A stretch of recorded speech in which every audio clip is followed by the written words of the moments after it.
चलो भाई देखो अब मैं क्या करता हूँ। लेकिन ऐसी कौन सी चुनावी मजबूरी कि अफजल गुरु का नाम लेना पड़ जाए? ऐसी कौन सी चुनावी मजबूरी कि जो प्रतिबंधित संगठन जमाते इस्लामी है उसके साथ आप जाकर खड़े हो जाए? कांग्रेस पार्टी और राहुल गांधी को जवाब देना होगा कि संविधान पर, राष्ट्रीय ध्वज पर, आरक्षण पर ये पार्टी कहां खड़ी है, और बताना होगा जाके महाराष्ट्र में कि क्यों कांग्रेस चाहती है कि पाकिस्तान के साथ बातचीत हो। ये बताना होगा हरियाणा में हर एक सैनिक के घर में जाकर कि कांग्रेस पार्टी चाहती है बाकायदा पाकिस्तान के साथ बातचीत हो। तो चलिए शुरू करते हैं। नमस्कार दोस्तों, जय श्री राम दोस्तों, स्वागत है मेरे यूट्यूब चैनल पे।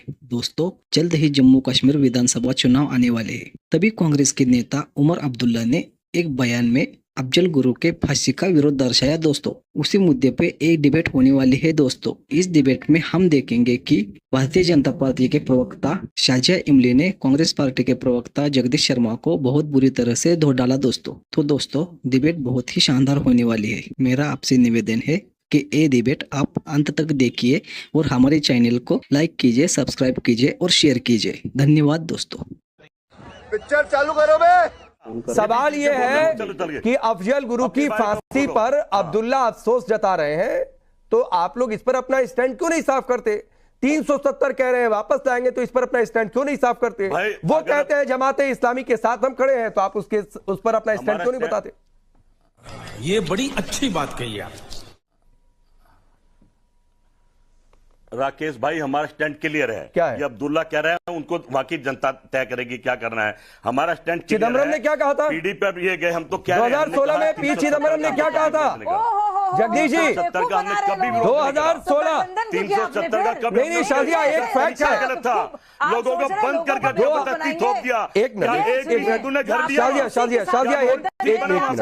अरे जगदीश भाई सुनिए, जगदीश भाई सुनिए ना, 2016 में सुनिए, 2016 में सुनिए ना, 2016 में पी चिदम्बरम, अरे सुना करिए फैक्ट भाई। आप कह रहे हैं कि हमारे एलाइज का बयान है, हम क्यों जवाब देने जाएं? तो आपके नेता ने पी चिदम्बरम ने 2016 में कहा था कि अफजल गुरु को लेकर ईमानदारी से राय नहीं रखी गई। तो आप तो जो उमर अब्दुल्ला कह रहे हैं उसी का एक्सटेंशन है भाई। मैं तो समझता हूं अफजल गुरु को लेकर सीधा फांसी दी कांग्रेस पार्टी ने, राहुल गांधी की सरकार ने, कांग्रेस पार्टी ने। तो सर बोलिए, आलोचना करिए ना उमर अब्दुल्ला के बयान की। बोलिए, हमारी लीडरशिप उनसे सवाल करेगी कि आप अफजल गुरु के साथ क्यों खड़े हैं? बात खत्म, आपसे सवाल खत्म। वहां की जनता करेगी, आप कुछ नहीं करेंगे। इसमें इसका कोई मुद्दा नहीं है, वहां की जनता तय करेगी। अब्दुल्ला ठीक करे गलत करे। अच्छा हमको सिखा रिया है, परेशान हो रहे हैं। ठीक है, मैं आगे बढ़ जनता ने इलाज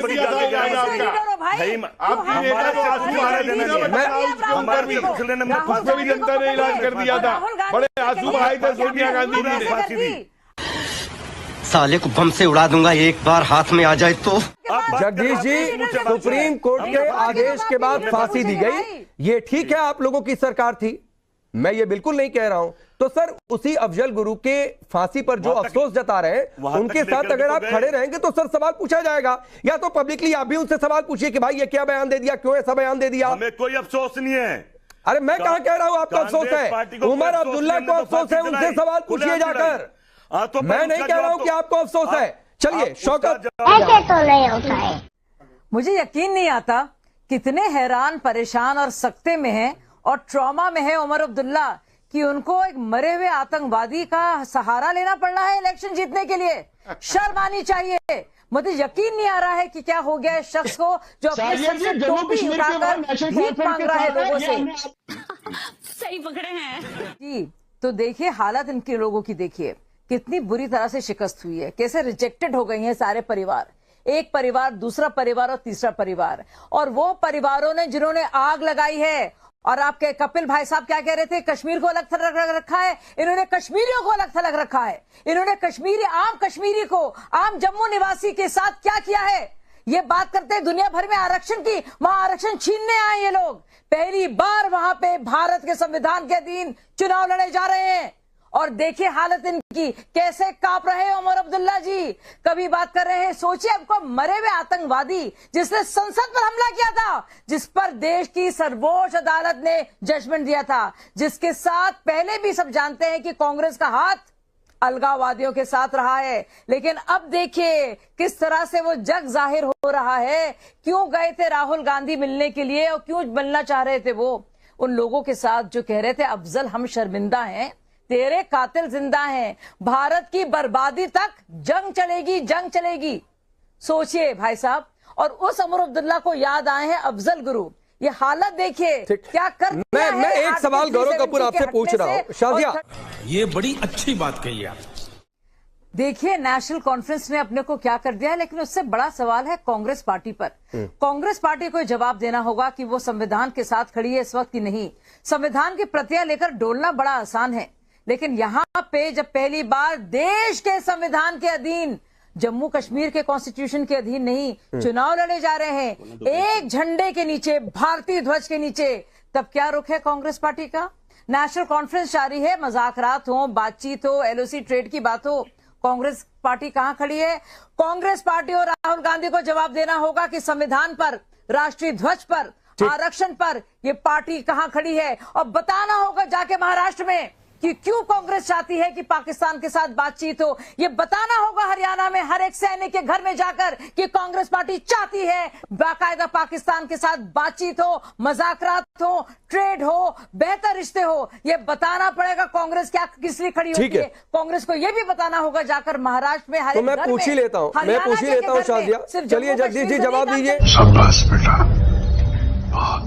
गौरव कपूर, एक छोटा सा सवाल, छोटा जवाब। ऐसी क्या चुनावी मजबूरी है भाई? आप वादे करिए ना कि जम्मू कश्मीर के लोगों के लिए क्या करेंगे, लेकिन ऐसी कौन सी चुनावी मजबूरी कि अफजल गुरु का नाम लेना पड़ जाए? ऐसी कौन सी चुनावी मजबूरी कि जो प्रतिबंधित संगठन जमाते इस्लामी है उसके साथ आप जाकर खड़े हो जाएं? यही मुद्दा आप लोगों के पास रह गया है। सही पकड़े हैं।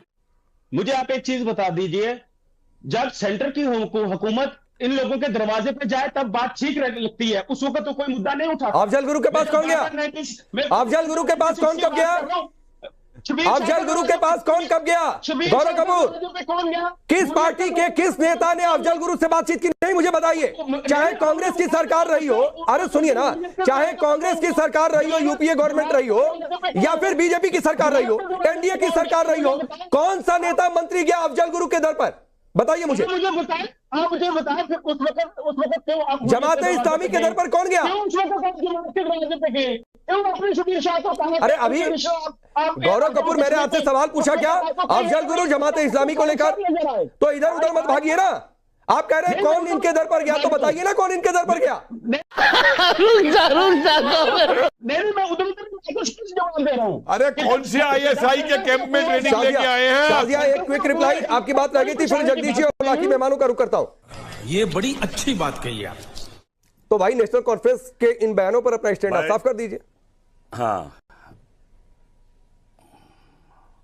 साजिया जी बड़ी परेशान लग रही है, सत्ता डगमगाती दिख रही है। जम्मू कश्मीर में 370 का लाभ लगा रही थी, जो कि जम्मू कश्मीर की जनता ने अस्वीकार कर दिया, और हमने 370 का कभी विरोध नहीं करा। हमने कहा संवैधानिक करो, तरीके से करो, लोगों को बंद करके जबरदस्ती मत करो, हमने ये कहा, कभी विरोध नहीं करा। और जो अब्दुल्ला की बात कर रहे हैं तो पीडीपी, अब आप चुप। अरे कौन भौंक रहा है ये बदतमीज? भाई राकेश जी को चुप रहो, सुनने की आदत डाले। अरे बीच में कहा बोल दिया, आपकी बौखलाहट बता रही है, आपके हालात खराब है। आपका गृह मंत्री जिस तरह तड़फड़ा रहा है जम्मू कश्मीर जाके, आप लो ना, आप गृह मंत्री बोले 100 गज का मकान लेके दिखाए, 370 हटा दिया, आपने क्या बना दिया है? कैसी अपमानजनक बातें कर रहा है लड़का, ये अश्लील है ये लोना। शौकत अली चौधरी के पास में जा रहा हूं, रुक जाइए, आगे बढ़ने दीजिए, दो मेहमान अभी भी वेट कर रहे हैं। शौकत अली चौधरी, पीडीपी ने अभी अफजल गुरु पर तो कुछ नहीं कहा, लेकिन जमाते इस्लामी पर उनके साथ खड़े हैं। तो सर, ये प्रतिबंधित लोगों के साथ, अलगाववादियों के साथ, आतंकियों के साथ खड़े होने की मजबूरी है क्या वहां पर आप लोगों की? ऐसे तो नहीं होता है। देखिए, एक चीज मैं पहले क्लियर कर दूं, जहां आप हिताज की बात जो है वो कर रहे हैं, तो एक चीज और जोड़ लीजिए साथ में। जब अफजल गुरु ने ये कमिट किया और ऑफेंस कमिट किया और पार्लियामेंट पर अटैक हुआ, तो तब सेंटर में सरकार बीजेपी की थी। और उससे भी बड़ी बात यह है कि उमर अब्दुल्ला साहब उस वक्त जो है उस सरकार में मंत्री थे। क्या बीजेपी ने उनको बर्खास्त किया था? क्या उमर अब्दुल्ला साहब ने उस वक्त जो रिजाइन किया था? तो ये दोनों की जो है वो आपस में मिलीभगत है। कैसी अपमानजनक बातें कर रहा है लड़का, ये अश्लील है ये लोना। अच्छा, तो दूसरा बोलता है। इतिहास ये भी है। लेकिन अब क्या किया और बीजेपी इस ने? अरे एक इतिहास वो भी है जो आपकी नेता जो है मुफ्ती मोहम्मद सईद ने अपनी लड़की का झूठा अपहरण करवा के आतंकी छोड़ दिए थे। ये बड़ी अच्छी बात कही आप। शौकत और कपिल जी को स्क्रीन पर रखिए, रुक जाइए। हाँ बोलिए, बाकी लोग चुप रहेंगे, बाकी लोग चुप रहेंगे। बोलिए शौकत। आप बात क्लियर करें।